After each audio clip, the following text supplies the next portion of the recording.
We'll start off this lesson with when to use narrow lane setup, then how to select the proper narrow lane traffic plan. Then we'll move into setting up the narrow lane, working the narrow lane, and then we'll go over the proper order in which to pick up a narrow lane. You have to have at least 25 feet from where the outside edge of the work area will be to the opposite side of the road to do a proper narrow lane. There are 4 things that you want to ask yourself before you start putting equipment in the street. Where is the work site? Whether it's on or off the road, you need to know how much room is needed for a safe work area. How many and what type of vehicles will be on the work site. Make sure you're in communication with the work crew foreman to go over any potential hazards and type of work because it may affect what type of setup you need. Look at the road layout. How many lanes of travel are there? How is the opposing traffic separated? No paint, painted solid line, raised center median, turning median. All of these things play a factor when you choose the traffic plan that you base your setup on. Look for other paths of travel, like sidewalks, bike lanes, turn pockets, and side streets. These things will also play a factor in which traffic plan you select. If you have any of these things, you'll usually have to use multiple traffic plans and put them together to create your work site. And lastly, you want to know what the speed of the road is. You have to know the speed of the road so that once you have selected the traffic plan or plans, you'll know where to properly place everything. There are many variations to the narrow lane traffic plans, so it's important to look carefully at the road you're going to be working on to choose the correct traffic plan. The traffic plan that we're going to use for this lesson are for a dashed painted center line. Please note that there are other traffic plans available for other road configurations, and this plan's early warning sign sequence may not be applicable in all areas, so be sure to be familiar with your area-specific traffic plans.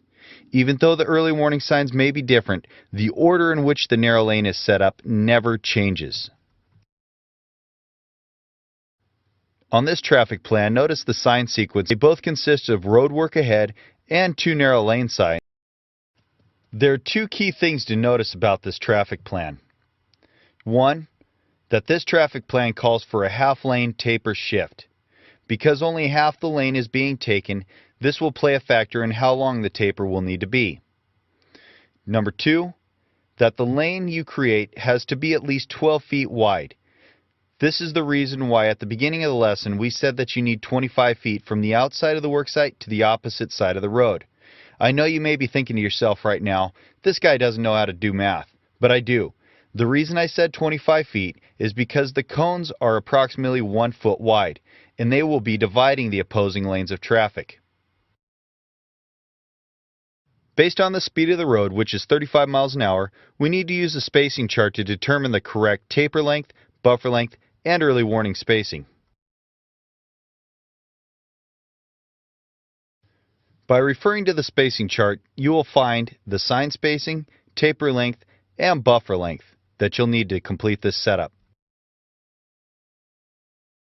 Now it's time for a little quick tip on tapers. You may have noticed in the last slide that we highlighted the half L, or normally referred to as the L2 taper or shifting taper. Shifting tapers are usually used for narrow lane setups. A shifting taper is used when lateral shift is needed. When more space is available, a larger than minimum taper distance can be beneficial.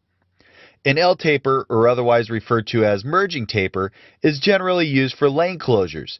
A merging taper requires the longest distance because drivers are required to merge into a common road space. A merging taper should be long enough to enable merging drivers to have adequate advanced warning and sufficient length to adjust their speed and merge into adjacent lanes before the downstream end of the transition. The early warning signs will be spaced 250 to 400 feet apart.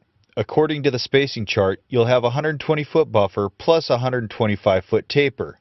That means you'll need a total distance of 245 feet from the first cone on the taper to the first vehicle in the worksite. When you want to determine where the keep rights will be, you want them to be before the taper starts and after the worksite ends. This way you will create clear and inviting lanes of travel for opposing traffic. Now you're ready to set out your early warning signs, and be sure to put out your end roadwork signs. If the road is curvy, high speed, or heavy with traffic, you may need your partner to temporarily hold traffic that is traveling on the opposite side of the road to the worksite so that you can place the equipment in the road safely. Now, going with the flow of traffic opposite the worksite, start by separating the traffic by setting out your keep right sign. Set out your cones and end with a keep right sign on the opposite end.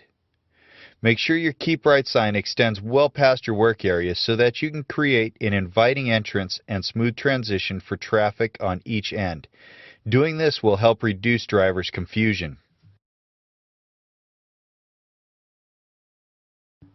Now it's time to cone off the worksite. Going with the flow of traffic, start at the shoulder of the road and work your way towards the worksite.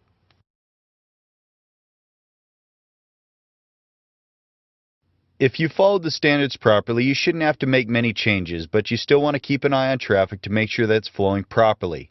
Make sure to keep yourself away from potential hazards, especially from within the work site. If you have a partner, one of you should be on each end of the work site.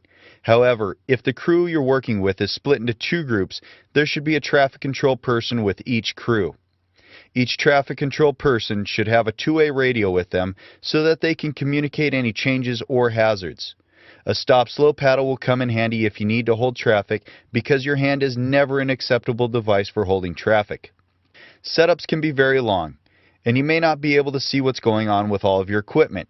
To make sure everything's staying in place, periodically drive the work site. This should only be done by one traffic control person so that you never leave the work site unattended. Just as a reminder, pedestrians that may not be paying attention to your equipment have no idea what kind of danger they're trying to walk through, so you always want to be on alert so that you can keep them safe and redirect them. Once the crew's ready to leave the worksite for the day, hold the traffic and let the crew out. Make sure to use a stop-slow paddle because your hand is never an acceptable device for holding traffic. Once the work crew is out, go ahead and release the traffic. Starting at the end of the termination taper, pick up the cones working your way towards the buffer and taper.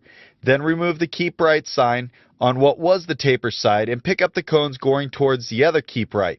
If the road is curvy, high speed, or heavy traffic, you may need your partner to temporarily hold traffic that is traveling on the opposite side of the road from where the work site was so that you can pick up the equipment in the road safely. Then pick up your early warning signs and be sure your site is completely picked up before leaving.